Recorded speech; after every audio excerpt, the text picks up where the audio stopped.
Welcome to Into Theology. I'm Wyatt Graham, and I'm joined by Dr. Matthew Hoskin. And we are here to introduce a new book that we are going to discuss on Into Theology, namely Boethius's The Consolation of Philosophy.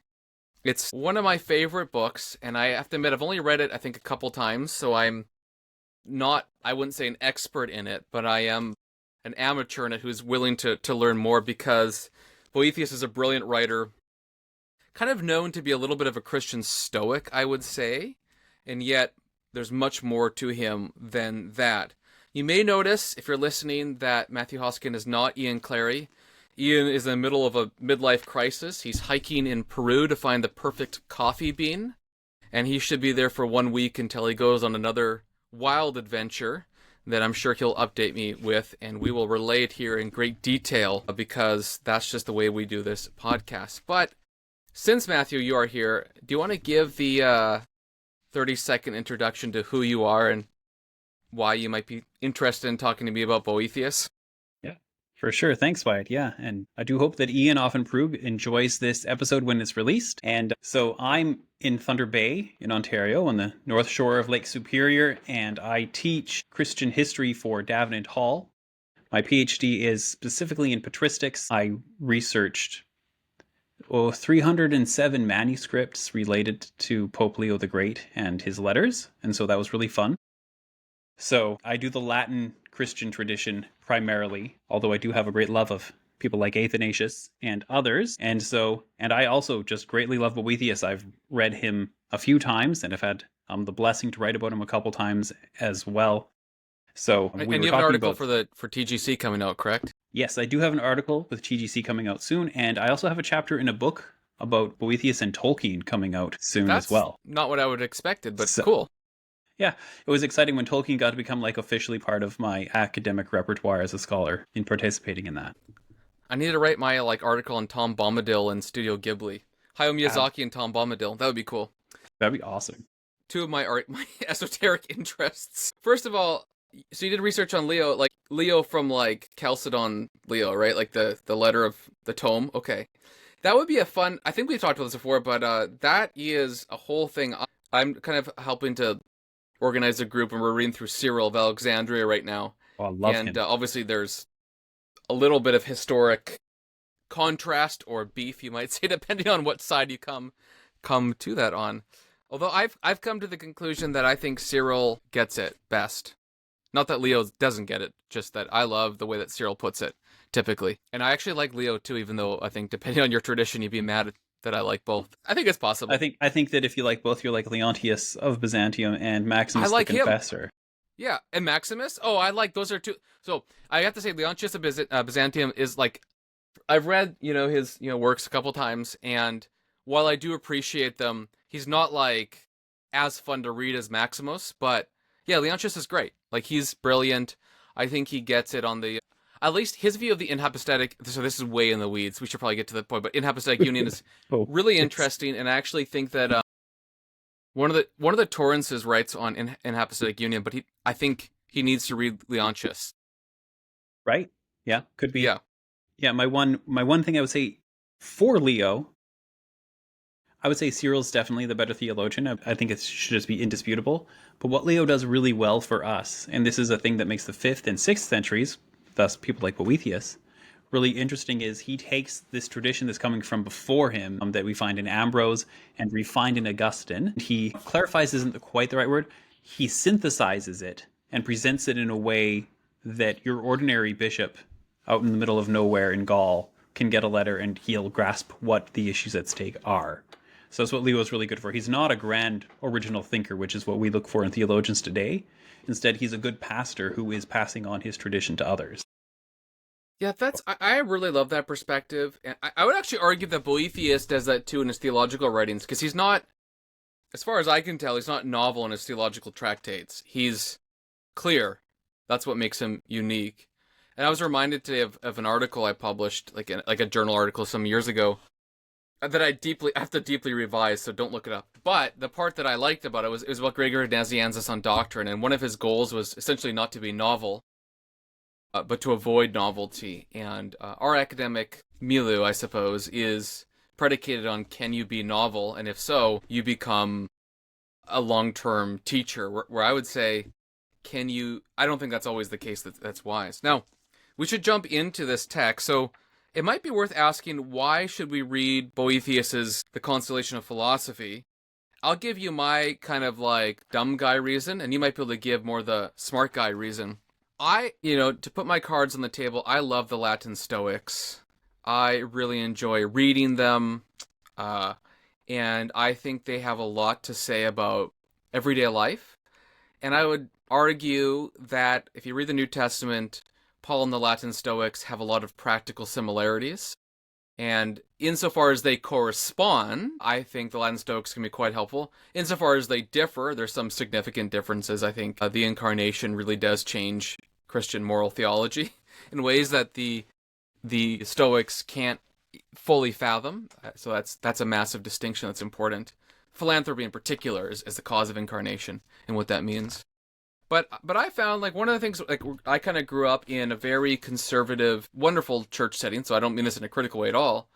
And I learned the Bible well, but occasionally, it's almost like my church setting forgot about the life around you, like how to manage money, how to think about friendships, like stuff like that was a little bit outside of, like, the gospel. And I find the Latin Stoics to be refreshingly practical and useful. So I'm thinking Seneca, Epictetus, Marcus Aurelius, and the one that's really famous, I'm forgetting. Marcus Aurelius is famous. There's another one that I can't remember. I'm trying to find them on my bookshelf. I'll look at it later. They have been incredibly helpful to me. Epictetus. Anyways, there's one I'm not remembering. I can't think of another. But Epictetus, Marcus Aurelius, like, it's just very useful stuff on everyday life, how to work hard, how to think about friendship, how to think about loyalty. So that's there. And Boethius, I think, takes some of the best of that tradition and applies it in his role as a theologian who's also a very high-level politician in the... Is it late classical Roman Empire? What's the right terminology?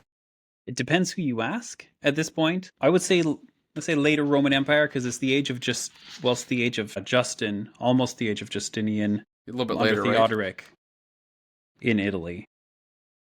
And did I misremember Boethius? Was he was a co-consul or something for a while? I can't remember his actual role at this second. I can't remember his cursus either, but I think he might have reached consul. His sons were, right? That's yeah, his maybe that's right. That's the happiest day of his life. Yeah, that's right. That's what I was remembering, actually. His sons are consuls.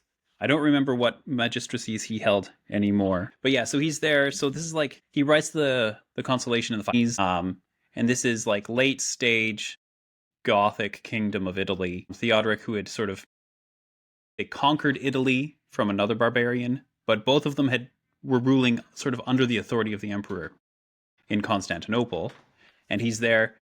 But this is like here's my take on Theodoric. Most of the time, for like the decades preceding, he lets Nicene, Catholic, standard Orthodox Christians do as they will. He'll even help them out every once in a while. Like, he'll help out the bishops if there's a dispute and they need someone who's sort of to be unbiased, because he's a different kind of, he's an Arian, he's Homoian Arian. He'll come in and he'll let them do whatever they want, right? So long as they're not disturbing the peace. And he does things like he helps rebuild the walls in Rome. He does all these emperor type things. Yeah. And then 517, Justin, who is a Nicene Chalcedonian emperor, comes to the throne, which means he's the same kind of Catholic as the people that Theodoric is ruling. And all of a sudden Theodoric is like, hey, wait a second. We've got this powerful, vigorous soldier emperor in the East who's the same kind of Catholic as the Catholics I rule. And so he starts getting paranoid. So people like the Pope, who's like super old, gets thrown in prison on his way back from a trip.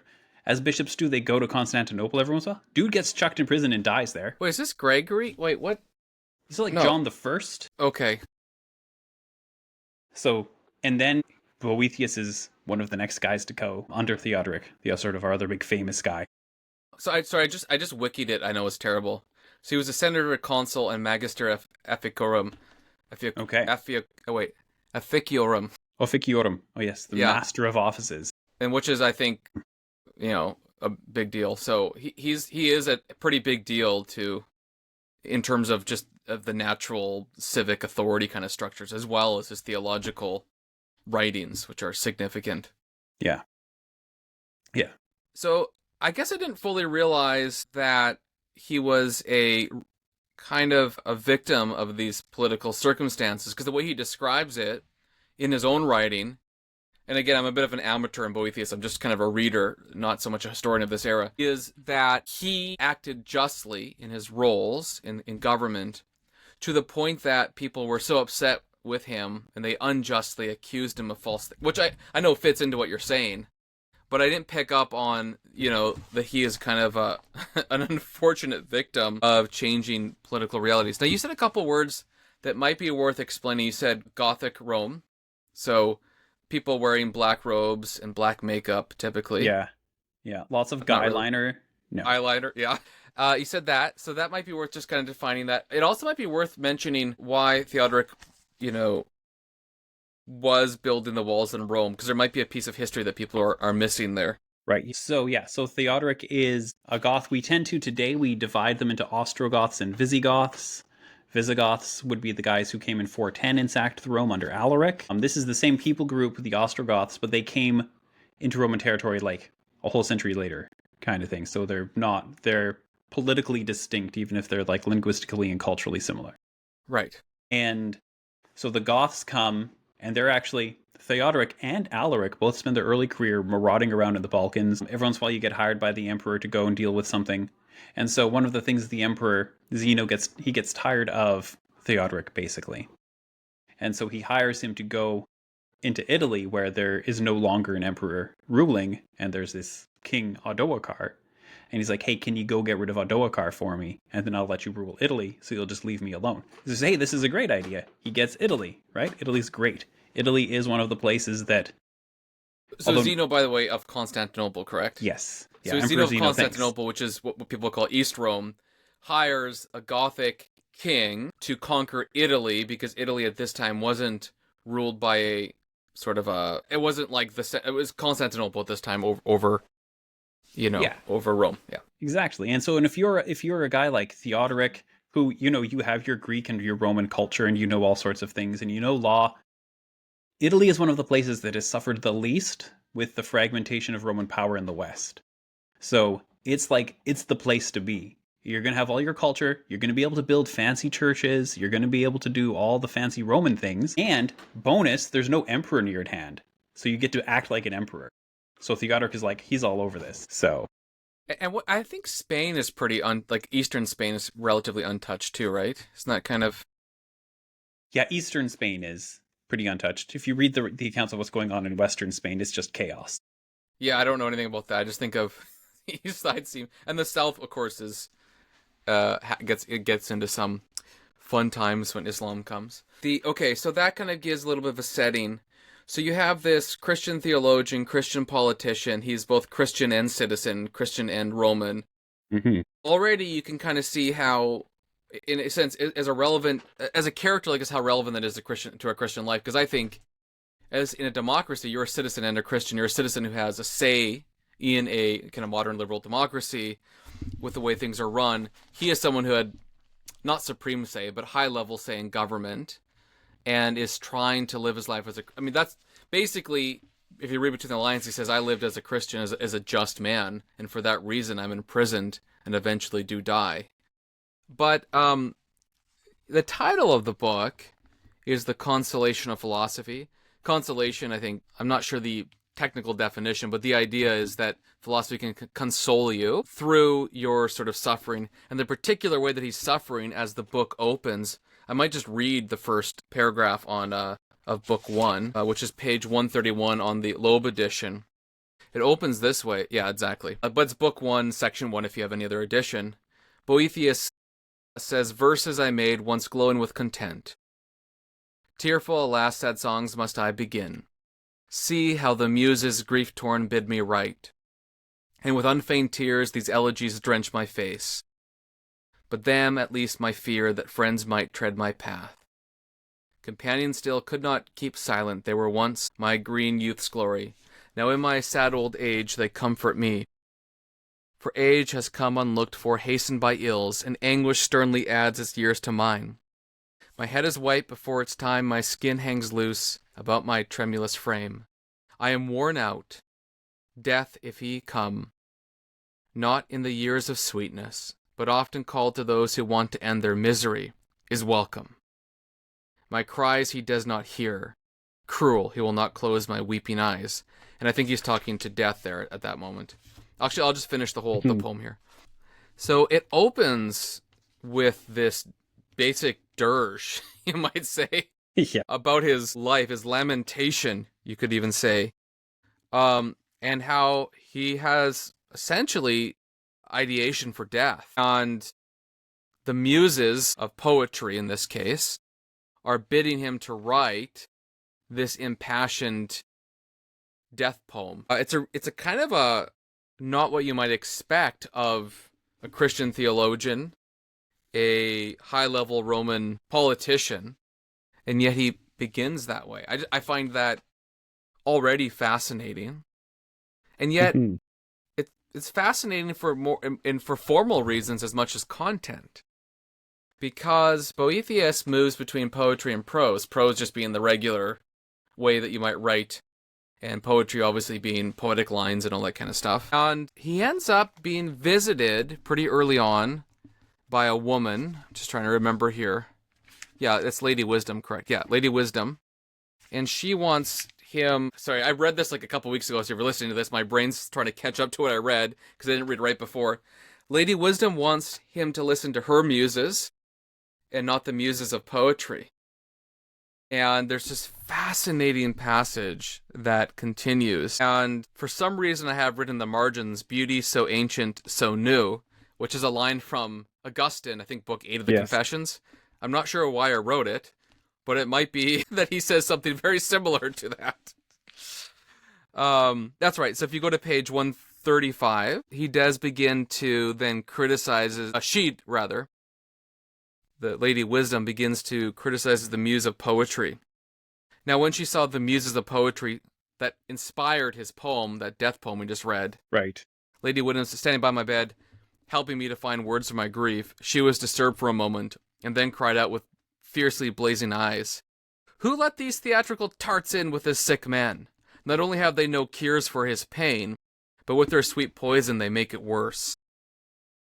These are they who choke the rich harvest of reason with the barren thorns of passion." Here, passion is being used in the more technical sense of like passions and desires of the flesh, I think. And the cure for his pain is obviously a metaphor for healing of his internal passions. And those passions in particular are inspired by the muses of poetry towards, I guess, death ideation. It's kind of the way that I've read it. And by contrast, wisdom, she'll argue, does have a particular cure for what we might call depression. I don't know what we would call this today. Almost worse. Despondency. I think despondency would work well here. It's a form of despair. Yeah, despair, that's a way better word. Despair. And despair, of course, is one of the passions. Yeah. And I think when I think on like this lady philosophy coming and she like targets the muses of poetry, and I think on my background, I have a background in classical literature, and there's a lot of wonderful, delightful Latin poetry. There's a lot of it, though, is designed to stoke the passions, right? It is designed to stir up emotions in you, or it is like these poems, you're lamenting because your girlfriend left you or something, or you're lamenting because you've been exiled to Pontus by the emperor if you're Ovid. And like Ovid himself, everything that guy writes is designed to stir up some passion inside the reader at some level. No matter how precise the artifice is, the precision of the verse is there to make you feel things.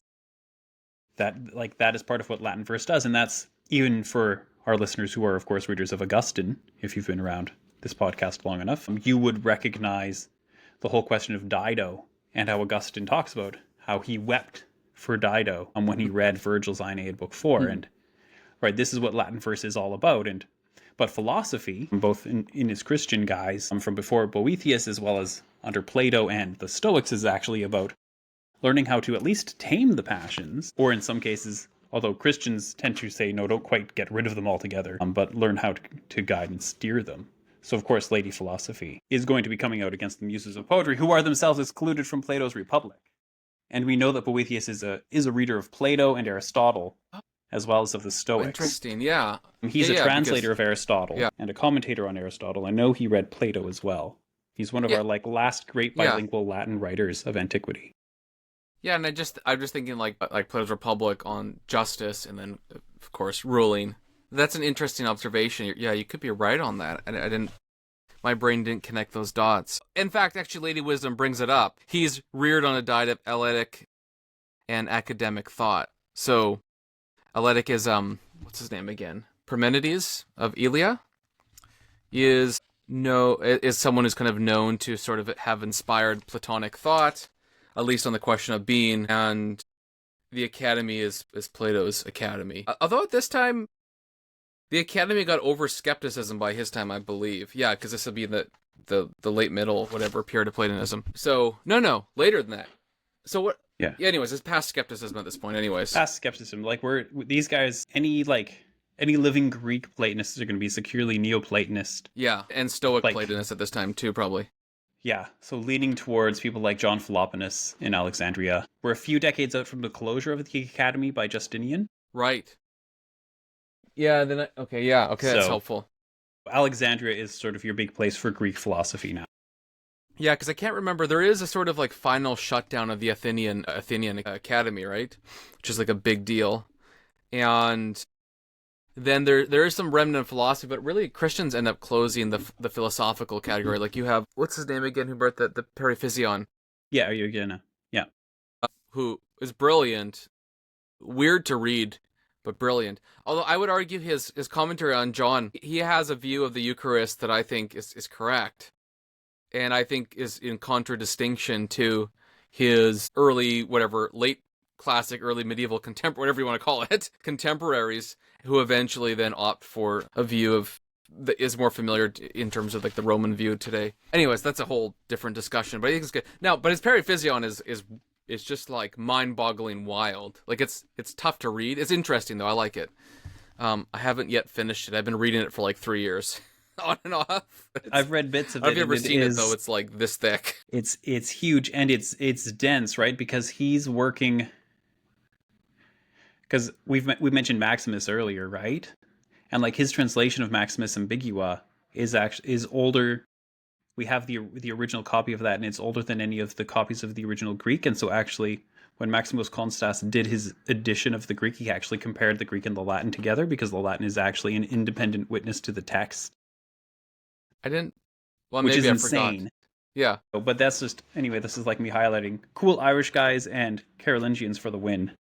Well, right the there. Irish guys really did keep learning. It seems like alive in many ways. Oh, yeah. When there was on the decline during the whole 800 to 1000 era of violence or whatever was going on. And we do have a copy of Boethius. Interesting. I would not have known that. So you know things that I don't.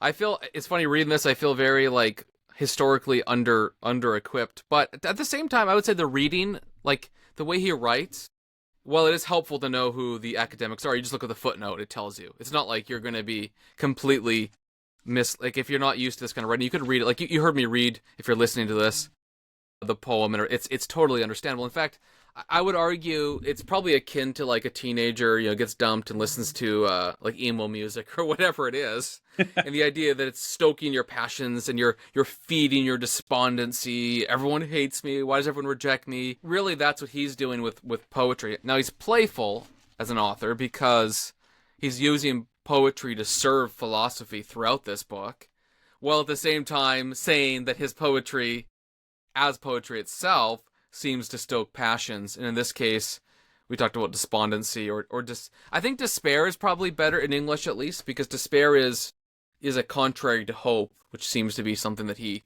lacks. And if I remember correctly, by the time you get to Consolation 2, I think hope kind of pops up again, if memory serves. So, okay, that's kind of what's going on here. And so then you have this really kind of I want to say famous, but I'm not sure how famous the scene is, but of Lady Wisdom having her like gown torn. Is that in the beginning here? I can't remember off. Yeah. Yeah, it's in prose number 3, isn't it? Prose number 3. I think that the dress is described in prose number 1. Oh, right. No, she just, in prose 3 is when she explains why her dress is torn. But yeah, it's in prose 1. So I might just read some of it, then maybe I'll let you respond to what's going on there. So in prose number 3, this is there's 5 books of Consolation. We're in Consolation book 1, and we're in prose number 3. 3 marked by the Roman numerals. I'm not sure what edition you're using, but I'm sure that it would work no matter where you are. So it says, just so, the clouds of misery were dispelled. And the idea here is that wisdom makes happy, because wisdom's been teaching him. And I drank in the clear light, recovering enough to recognize my healer's face. So when I looked on her clearly and steadily, I saw the nurse who brought me up, whose house I had from my youth frequented, the Lady Philosophy. And I said, why have you come, Queen of all the virtues? Why have you come down from your high seat in heaven to these wastes where I am banished, so that you too stand in the dock with me falsely accused? Should I desert you, my pupil, she replied? Should I not share your labor and help you to bear your burden, which you bear because my name is hated?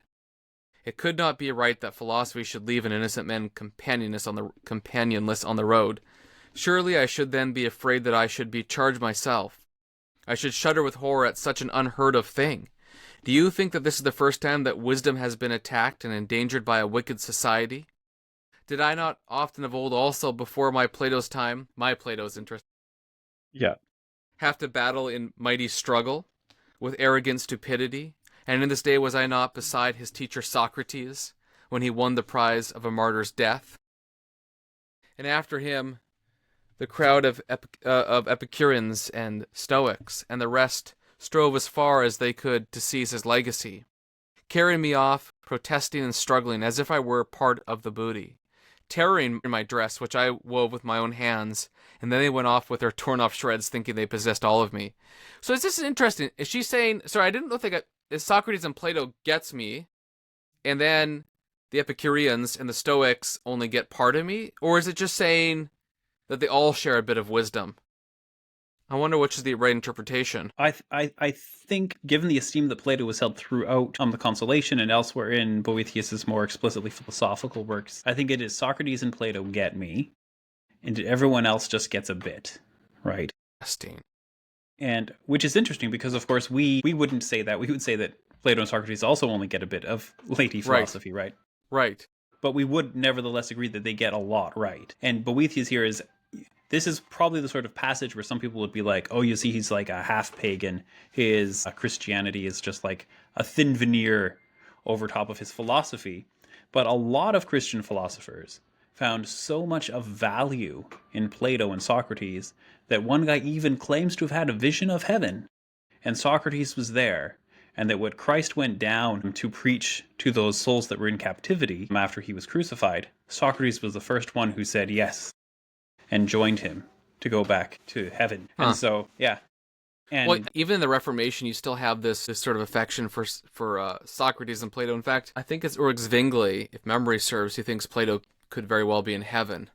Which is just this kind of like interesting thing that you would not expect. I will note, though, if you go to prose section 4, there is a long explanation for how Plato and Socrates might have received truth. And the answer was essentially at the bottom of page 147, that you and God, I think you being wisdom, I just got to double check the context, but you and God, who has set you in the minds of philosophers, know me well, and that I undertook office with no other motives than the common purposes of all good men. And so you have here that God's implanted wisdom in us, which for Boethius, it has to be the God of the Bible. And I think this would be a way to say, well, even though he says you can learn wisdom where it can be found, he recognizes that its source is still divine. And I think that's important because that's, even John Calvin will say, if you don't read the philosophers, the physicists and everyone else, you will pay for for your sloth. You'll be punished for it. Because while they're not perfect, they provide, you might say, wisdom. And one thing to note, by the time that this is written, Plato is sort of like canonical to culture. You know what I mean? It's not like, it would almost be like, I would say like Isaac Newton has wisdom because of gravity. You know, no one would question that. You're not like, oh, you're a pagan because you think Isaac Newton figured out a general theory of relativity, or what is it? No, that's not him. But yeah, gravity, the laws of thermodynamics, right? Yeah. Well, but doesn't he also apply gravity to the to the celestial movements as well. Isn't that my Yes, memory? yeah. Okay. Yeah, which is why Newton's gravity is not simply that apples fall out of trees and hit me on head. No, Things go down it's way to more earth. You're profound. like, that's not actually what the theory of gravity is, people. Yeah, it works in this with celestial bodies as on Earth, and for reason. But anyway, all that to say though is like I think it's akin to that, and you have to remember with Plato, like I teach him, I've been teaching him every year for the past few years. Is like so Plato believes in truth. He's anti-skeptical. He believes in realities beyond our senses, namely that there is God. However you want to word that. He calls it in the Phaedo that which is necessary behind the forms. He calls it, well, Aristotle says he calls God the One, if memory serves, but he calls, I think in Republic, speaks of the good, which seems to be something behind all the things that we see. Anyways, I don't really care about all those details. What I'm trying to get at, though, is it's not that he's saying crazy. Plato says generally true things that all of us can accept, is all I was trying to get across. Yeah.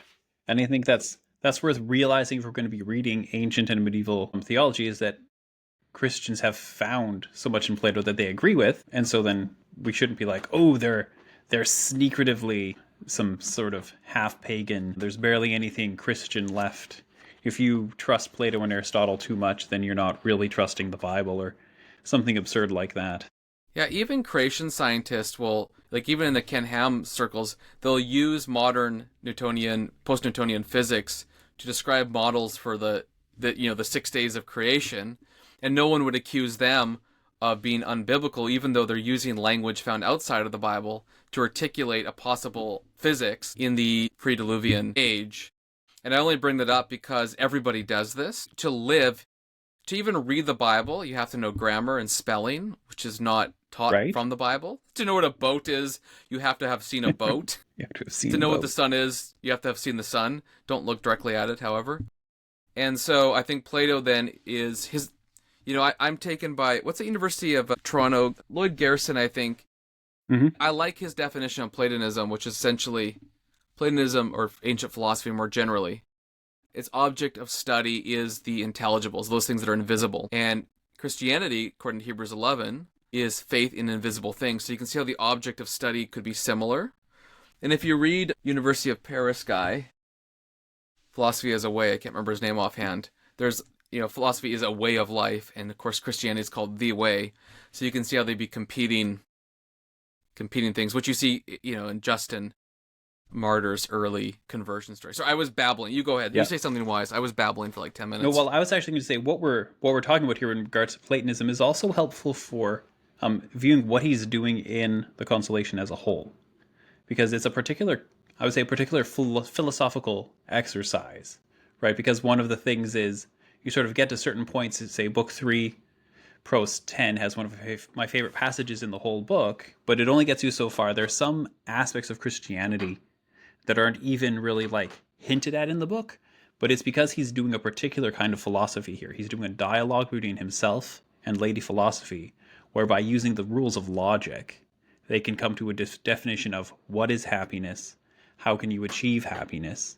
And so there are questions that you're never going to touch, but that doesn't mean that the author himself doesn't have a Christian answer for those personally. It's that the text isn't going there, right? Because no one, I think of that because if you read St. Anselm, particularly some of his stuff like On Truth or On the Fall of the Devil or whatever that one's called, like super like intense logic and parsing, and you're going through it, and like it can hurt the mind of us sort of smooth-brained folks of the 21st century to have to do that much logic in one sitting, right? And but what he's not doing there, what Anselm isn't doing, and what Boethius isn't doing, is proof texting from the Bible to just prove a point. There's not appeal to authority. Even Plato himself alone, although Plato and Homer do turn up as almost as authorities, there's still also logic underpinning all of the arguments that are presented in the book. Yeah, it's almost like reasoning from wisdom to overcome despair. Interestingly. I guess we'll find out. I need to read it more carefully all the way through. But I do think you do pick up on these lines where he does have a view of God, and it's pretty obvious from his other writings that he's working from a Trinitarian and so on point of view. Yeah. But yeah, Anselm's a good analogy, because Anselm, I remember, I think it's, I don't know, on Why God Became Man, probably Cur Deus Homo, where he says, I have the Bible verses, But sometimes when you read the Bible verses, you believe them. But then you have to ask the second question, how does it make sense? So let me just explain. And all of us do this. Like the moment you tuck your kids in at night and your daughter says, why did God make Satan if he knew he would fall? And you're like, Job 1. You can read a Bible verse, but you still have to talk to your daughter for 3 hours. You know what I mean? Like, or whatever. And what I think Boethius or Anselm or others are doing is something akin to that. Of course you can believe the Bible verses, but you're also alive, so you can think. And God created you to love him with your whole heart, soul, and mind, not just with, let's say, a lower part of your soul, your whole soul, your whole self. And so I think Boethius at one level is teaching us to reason. He's trying to reason from wisdom, by wisdom, to find happiness. Now, does he use, I know it's in Latin, but is his view of happiness kind of like the eudaimonia kind of stuff? What does he talk like? What is he using? I think he uses felicitas. It's got to be, which is going to usually map onto eudaimonia kind of stuff. Yeah, I think it's felicitas that he uses, as opposed to beatitudo. Right. Oh, interesting. So that also shows a bit more of a philosophical bent. Yeah. So, but I could be wrong.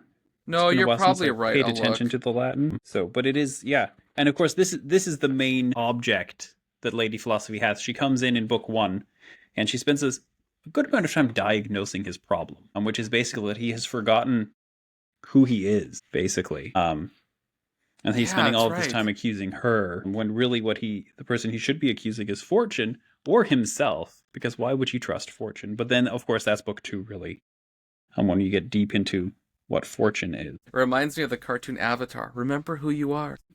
I do feel like Consolation book 1, we can come back to it. I feel like it ends really weirdly. Mm-hmm. But I guess it ends in a poem, which tells you that there's more to the story. Like when he says, cast out joy, cast out fear, something feels weird. But I do think he's going to contrast. So, like, you know how we all think, like, joy today, because of C.S. Lewis, is that abiding whatever thing, and happiness is ephemeral. But at least in my reading of these kinds of guys, it's almost the opposite. Happiness is the abiding thing, and joy is the passion. And so you want happiness, not joy. So part of that's just a historical confusion of what these words meant then. Yeah. And I think if you think of the joy here, gaudia pelle, cast out joy, pelle timorem, cast out fear. If you just think that's the same verb in the Latin version of Philippians 4, verse 4, rejoice in the Lord always, gaudete in Domino. And so, which is a good thing, right? To rejoice in the Lord is a good thing. In other senses, though, ancient Christians and ancient philosophers were worried about that kind of joy because it can be too much, right? Like, it'd be like you go to, I don't know what, some I don't know why Jim Carrey is the name that's coming to mind. I'm thinking of like Ace Ventura or something, right? And you're laughing your head off at a lot of rude jokes and a lot of like unseemly behavior on screen, right? It's gaudy. Now I sound like some sort of 90s moralist. But like, it's that kind of gaudia that's not, when you're supposed to rejoice in the Lord, that's definitely not what you're doing there, right? And there's this feeling that too much happiness means you're not being level. And that's what I think is important about the felicitas, the happiness that I find being promoted by people like Boethius or his contemporary Benedict, who wrote the Rule of Benedict, is that what they really want you to be is even-headed. And true happiness isn't the person who's always smiling and laughing. That's not necessarily a truly happy person. It's the person who is imperturbable in the storm.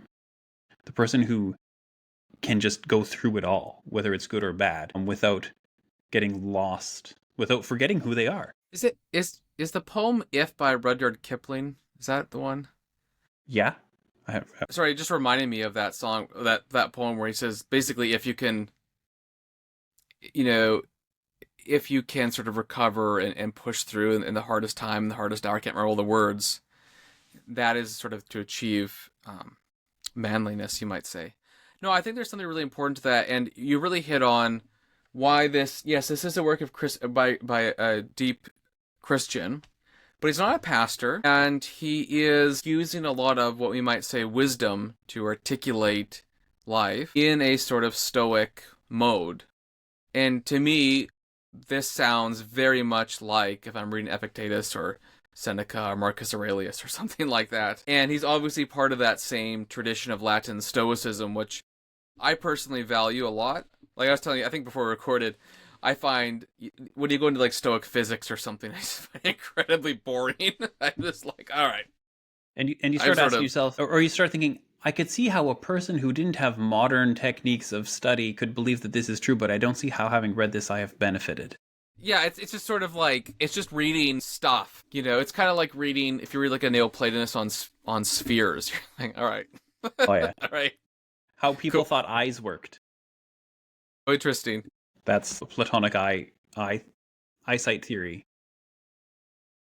There's so many weird things. Well, I would say we're going to probably come back, and I think we should probably do 5 more episodes, one for each consolation. This is meant to be just kind of a fun general introduction to what to expect. I would say I haven't finished rereading it for the second time yet, and I'm kind of reading through it slowly now. One of the things that I'm learning is, and I'm a learner in this, like if you're listening to this, I'm not coming to you as an expert because I'm going to make mistakes, but man, it is helpful to me to slow down and think, to remember who I am, to understand where my hope is, to understand that the problems in front of me don't define my tomorrow or my next week. His problems are near imminent death because of an unjust condemnation. They're deeply severe compared to my problems typically. And I find in general the Stoics are helpful to me to reorientate my mind around the seriousness of my problems. They help me to do that and to realize, use the word imperturbable, I think. I love that. I mean, a lot of Christians will talk about attaining impassibility, which you have to be careful how you define all those things, but yes, there is something great Stoic term. A very Stoic term. But there's something very important to being able to, with Paul, like to rejoice at all times in whatever situation I am, whether it's up or down, is to have this sort of imperturbability, the ability to know where your hope is, and to be able to, I don't want to say stoically move through your problems, but to move through your problems without being overwhelmed by the muses of poetry, i.e. become emo when they hit you and listen to all that music and be a downer. And as you said, even on the other side, not to have a sort of Ned Flanders Christianity, which is Gaudia or whatever. Very kind of fake or affected joyousness that is just kooky. But to have a sort of serious joy, you might say. A deep contentment. Godliness with contentment is how we might talk about it. So I think if you're listening to this, that's the kind of thing you should expect, is how to suffer deeply psychologically and survive until you die. Yeah. I mean, that's exactly what Boethius is about. And that's why I've come back to it like 4 times. I first read it in my 20s when I was like 21 because a bunch of people recommended it, and I was like, this is unlike any other Christian book I've read. And actually at the beginning it was like, I don't get it. I really don't get what's going on. As I went through and I sort of follow the thought, follow where Boethius is leading you, you start seeing what he's talking about, like the architecture of happiness. And it does become a blessing from God to be able to go back to these thoughts and these arguments when you're out in the middle of sort of the day-to-day suffering we all have, or some of the bigger blows when they come in life. It helps me personally re-anchor myself in Christ to have the philosophy of Boethius at hand. Yeah, that's right. I think, like, for me, I think that's exactly correct. My video, for some reason, is stuck as I see it, but you can still hear me, I assume. Yeah, for me, it's very helpful to do that, and I think it's sort of just lived wisdom from a number of people who have demonstrated wisdom over time, and I'm excited to read it with you and to learn. I feel like you are much keener on the historical aspects, so I'll probably defer to you on some of those. I've been inhabiting the later Roman Empire for many years of my life. Yes, and I've been inhabiting that for not very many weeks. But I do love Boethius. It's one of my, I know I'm only my second time through, but there's something special. You said it wasn't like any other Christian book you read when you were in your 20s. That's kind of how I still feel about it, if I'm honest. There's something about it that I don't know. There's just a quality about it that makes me desire to reread and grasp it again. So I don't know. That might be a good way to stop here, and we can get back to it next week. Sound good? Sounds good.